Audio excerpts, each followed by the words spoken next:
Hi students, in the last class we have solved a problem and discussed about corporate dividend tax. Okay, എന്താണ് CDT അഥവാ corporate dividend tax എന്നതിനെക്കുറിച്ചിട്ട് ഒരു basic idea തരാൻ വേണ്ടിയിട്ടാണ് ഇന്ന് ഞാൻ വന്നിട്ടുള്ളത്.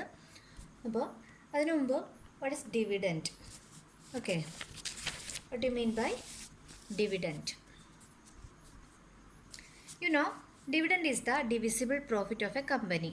ഓക്കെ, ഷെയർ ഹോൾഡേഴ്സിന് ഡിവൈഡ് ചെയ്ത് കൊടുക്കേണ്ടുന്ന കമ്പനിയുടെ ഡിവിസിബിൾ പ്രോഫിറ്റിനെയാണ് എന്തെന്ന് പറയുന്നത്? ഡിവിഡൻഡ് എന്ന് പറയുന്നത്. ഓക്കെ, അതുപോലെ തന്നെ the board of directors will recommend the amount of profit to be distributed as dividend. അപ്പം ഷെയർ ഹോൾഡേഴ്സിൻ്റെ ഇടയിൽ എത്രയാണ് ഡിവിഡൻഡ് ഡിസ്ട്രിബ്യൂട്ട് ചെയ്യേണ്ടത് എന്ന് തീരുമാനിക്കുന്ന ആരാണ്? ബോർഡ് ഓഫ് ഡയറക്ടേഴ്സാണ് അത് ഡിസൈഡ് ചെയ്യുന്നത്. ഓക്കെ, അതുപോലെ തന്നെ dividend it cannot be paid out of capital reserve. Capital റിസർവിൽ നിന്നും അത് നമുക്ക് എന്ത് ചെയ്യാൻ പറ്റില്ല, കൊടുക്കാനായിട്ട് സാധിക്കില്ല. It should be paid out of the accumulated profit. ഒരു കമ്പനിയുടെ അക്യുമുലേറ്റഡ് പ്രോഫിറ്റ്സിൽ നിന്ന് മാത്രമേ ഡിവിഡൻഡ് കൊടുക്കാനായിട്ട് സാധിക്കുകയുള്ളൂ. ക്ലിയർ? അതുപോലെ തന്നെ പ്രിഫറൻസ് ഷെയർസും ഇക്വിറ്റി ഷെയർസും ഒരുമിച്ചുള്ള കേസിൽ പ്രിഫറൻസ് ഡിവിഡൻഡ് പേ ഓഫ് ചെയ്ത് കഴിഞ്ഞതിന് ശേഷം മാത്രമേ ഇക്വിറ്റി ഡിവിഡൻഡ് കൊടുക്കാനായിട്ട് സാധിക്കുകയുള്ളൂ.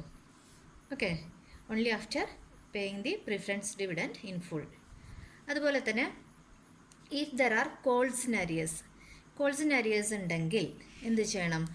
ഡിവിഡൻഡ് കൊടുക്കേണ്ടത് amount actually paid by the shareholders. That means the dividend is usually proposed or paid on the paid up capital. എന്തിൻ്റെ മുകളിലാണ് കൊടുക്കേണ്ടത്? പെയ്ഡ് അപ്പ് ക്യാപിറ്റലിൻ്റെ മുകളിലാണ് ഡിവിഡൻഡ് കൊടുക്കാവൂ. ക്ലിയർ? ഇനി however a company can make provision in the articles authorizing it to propose dividend on the full nominal value of the shares. അപ്പോൾ നമ്മൾ പറഞ്ഞു കോൾസ് ഇൻ അരിയേഴ്സ് ഉണ്ടെങ്കിൽ അരിയേഴ്സ് ഡിഡക്റ്റ് ചെയ്തിട്ട് ബാക്കിയുള്ള പെയ്ഡ് അപ്പ് ക്യാപിറ്റലിൻ്റെ മുകളിലാണ് എന്ത് കൊടുക്കാവോ? ഡിവിഡൻഡ് പേ ഓഫ് ചെയ്യുള്ളൂ എന്ന്. പക്ഷേ കമ്പനി ഒരു സ്പെഷ്യൽ പ്രൊവിഷൻ ഇറക്കുകയാണെങ്കിൽ, ഒരു പ്രൊവിഷൻ ഉണ്ടാക്കുകയാണെങ്കിൽ എന്ത് ചെയ്യാൻ പറ്റും? They can make payments on the nominal value of the shares. Okay, that is on the called up capital. അവിടെ നമ്മൾ എന്ത് കൺസിഡർ ചെയ്യേണ്ട കാര്യമില്ല? പെയ്ഡ് അപ്പ് ക്യാപിറ്റൽ കൺസിഡർ ചെയ്യേണ്ടതില്ല. ഇൻക്ലൂഡിങ് കോൾസ് ഇൻ അരിയേഴ്സ് കൂടി അടങ്ങുന്ന എമൗണ്ടിൻ്റെ മുകളിൽ എന്ത് പേ ഓഫ് ചെയ്യാം? ഡിവിഡൻഡ് കൊടുക്കാനായിട്ട് സാധിക്കും.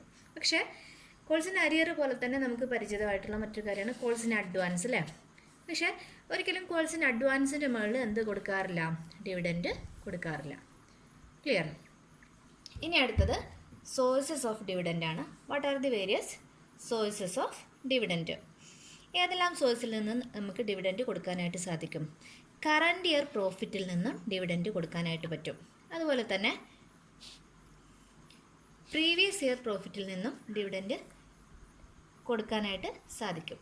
ഓക്കെ, കറണ്ട് ഇയർ പ്രോഫിറ്റിൽ നിന്നും പ്രീവിയസ് ഇയർ പ്രോഫിറ്റിൽ നിന്നും നമുക്ക് ഡിവിഡൻഡ് കൊടുക്കാനായിട്ട് സാധിക്കും. ഇനി both current years profit and previous year profit, ഇത് രണ്ടും ഒരുമിച്ച് നമുക്ക് എന്ത് ചെയ്യാൻ പറ്റും? യൂട്ടിലൈസ് ചെയ്തിട്ടും ഡിവിഡൻഡ് കൊടുക്കാനായിട്ട് സാധിക്കും. അതുപോലെ തന്നെ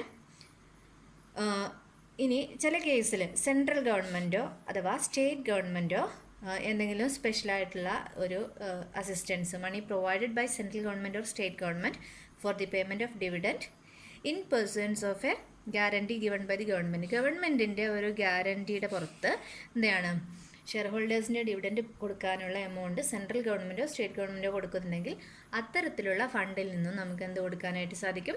ഡിവിഡൻഡ് കൊടുക്കാനായിട്ട് സാധിക്കും. അപ്പോൾ ഡിവിഡൻഡ് എന്ന് പറഞ്ഞാൽ അതാണ്, this is the divisible profit of A company. കമ്പനിയുടെ ഡിവിസിബിൾ പ്രോഫിറ്റ് ആണ്. ഷെയർ ഹോൾഡേഴ്സിൻ്റെ ഇടയിൽ വിതരണം ചെയ്യാവുന്ന പ്രോഫിറ്റ് വിഹിതത്തിനെയാണ് എന്തെന്ന് പറയാം? ഡിവിഡൻഡ് എന്ന് പറയുന്നത്. അപ്പോൾ ഡിവിഡൻഡ് കറണ്ട് ഇയർ പ്രോഫിറ്റിൽ നിന്ന് കൊടുക്കാം, പ്രീവിയസ് ഇയർ പ്രോഫിറ്റിൽ നിന്ന് കൊടുക്കാം, അക്യുമുലേറ്റഡ് പ്രോഫിറ്റിൽ നിന്ന് കൊടുക്കാം. അതുപോലെ തന്നെ കറണ്ട് ഇയർ പ്രോഫിറ്റും പ്രീവിയസ് ഇയർ പ്രോഫിറ്റും ഒരുമിച്ച് യൂട്ടിലൈസ് ചെയ്ത് ഡിവിഡൻഡ് കൊടുക്കാം. അതുപോലെ തന്നെ സെൻട്രൽ ഗവൺമെൻറ്റിൻ്റെ സ്റ്റേറ്റ് ഗവൺമെൻറ്റെയോ സ്പെഷ്യൽ അസിസ്റ്റൻസ് ഡിവിഡൻഡ് ഡിസ്ട്രിബ്യൂഷന് വേണ്ടിയിട്ടുണ്ടെങ്കിൽ, അതായത് ഗ്യാരണ്ടിയൊക്കെ പ്രൊവൈഡ് ചെയ്യുന്ന ചില സർക്കംസ്റ്റാൻസസ് വരാം. അപ്പം അങ്ങനെയുള്ള കേസിലും അത് യൂട്ടിലൈസ് ചെയ്തിട്ട് നമുക്ക് ഡിവിഡൻഡ് കൊടുക്കാനായിട്ട് സാധിക്കും.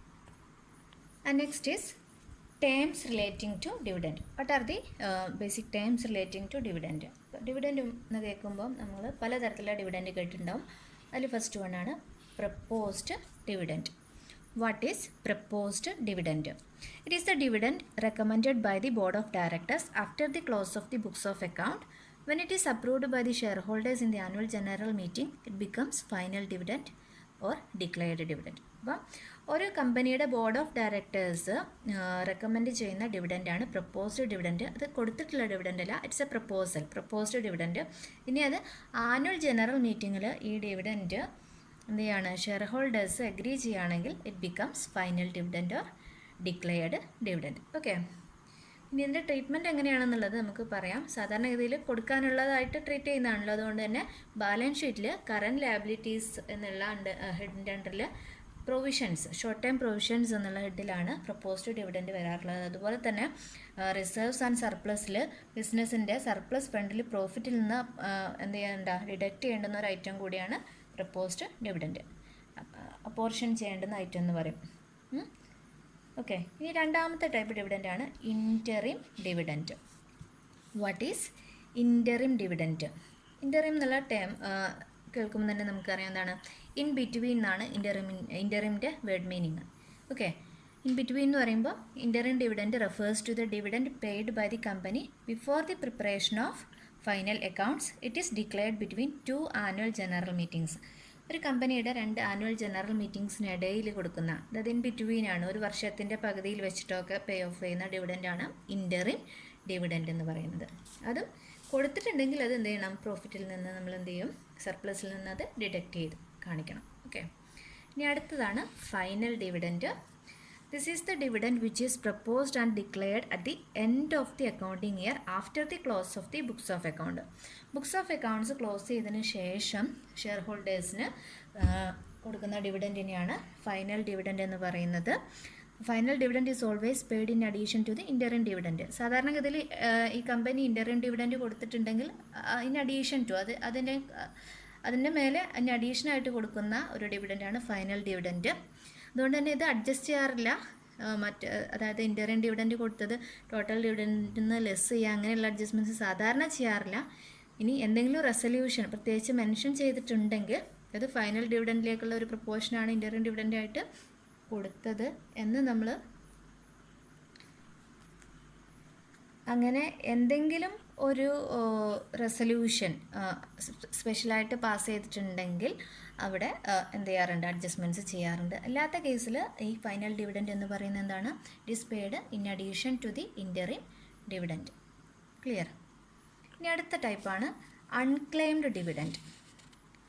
What is unclaimed dividend? Unclaimed dividend means it refers to dividend not yet claimed by the shareholders. അതായത് ഒരു കമ്പനി ഡിവിഡൻറ്റ് ഡിക്ലെയർഡ് ചെയ്ത് കഴിഞ്ഞാൽ വിത്തിൻ 30 days അത് കൊടുത്തിരിക്കണം എന്നാണ് പറയുന്നത്. Okay, and any dividend which remains unpaid or unclaimed within 30 days of declaration it must be deposited in the unpaid dividend account. അക്കൗണ്ടിൻ്റെ പേരെന്താണ്, unpaid dividend account with a scheduled bank within 7 days from 30 days. നമ്മൾ dividend pay off ചെയ്ത് കഴിയണം എന്ന് പറഞ്ഞത് എത്രയാണ്, declare ചെയ്ത് 30 ദിവസത്തിനുള്ളിൽ. ആ 30 ദിവസത്തിന് ശേഷമുള്ള അതിനുള്ളിൽ എന്ത് ചെയ്തിട്ടില്ല, ആരും ക്ലെയിം ചെയ്തിട്ടില്ലെങ്കിൽ അത്തരത്തിലുള്ള ഡിവിഡൻറ്റ് എന്ത് ചെയ്യണം, അൺപെയ്ഡ് ഡിവിഡൻറ്റ് അക്കൗണ്ടിലേക്ക്, അത് ഒരു ഷെഡ്യൂൾഡ് ബാങ്കിൽ അൺപെയ്ഡ് ഡിവിഡൻറ്റ് അക്കൗണ്ട് എന്നുള്ളൊരു അക്കൗണ്ടിലേക്ക് അത് ഡെപ്പോസിറ്റ് ചെയ്തിരിക്കണം. അത് വിത്തിൻ 7 days ഫ്രം 30 days. ഈ 30 ദിവസം കഴിഞ്ഞിട്ടുള്ള ഒരാഴ്ചയ്ക്കുള്ളിൽ നമ്മൾ എന്ത് ചെയ്തിരിക്കണം, ഈ ഡിവിഡൻറ്റ് ഡെപ്പോസിറ്റ് ചെയ്തിരിക്കണം. ഇനി ഫൈനലി ഒരു ഐറ്റം കൂടി ഉണ്ട്, scrip dividend. What is scrip dividend?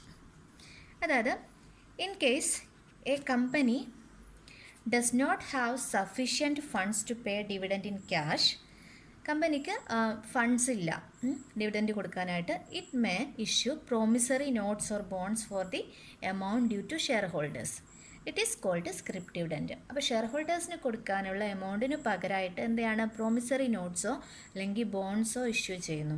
അത്തരത്തിൽ ഡിവിഡൻറ്റ് കൊടുക്കുമ്പോൾ അതിനെയാണ് എന്തെന്ന് പറയുക, സ്ക്രിപ്പ് ഡിവിഡൻറ്റ്. അപ്പോൾ ടൈപ്സ് ഓഫ് ഡിവിഡൻറ്റ് അല്ലെങ്കിൽ ഡിവിഡൻറ്റുമായി റിലേറ്റ് ചെയ്ത് വരുന്ന ടേംസ് ഏതൊക്കെയാണ്, proposed dividend, interim dividend, final dividend, unclaimed dividend and scrip dividend. Okay, അപ്പോൾ എന്താണ് ഡിവിഡൻറ്റ്, ഏതൊക്കെ ടൈപ്സ് ആണ് ഡിവിഡൻറ്റ് എന്നുള്ളത് നമ്മളിന്ന് ഡിസ്കസ് ചെയ്ത് കഴിഞ്ഞു. ഇനി കോർപ്പറേറ്റ് ഡിവിഡൻറ്റ് ടാക്സ് എന്താണെന്നുള്ളത് നെക്സ്റ്റ് ക്ലാസ്സിൽ നമുക്ക് എക്സ്പ്ലെയിൻ ചെയ്യാം.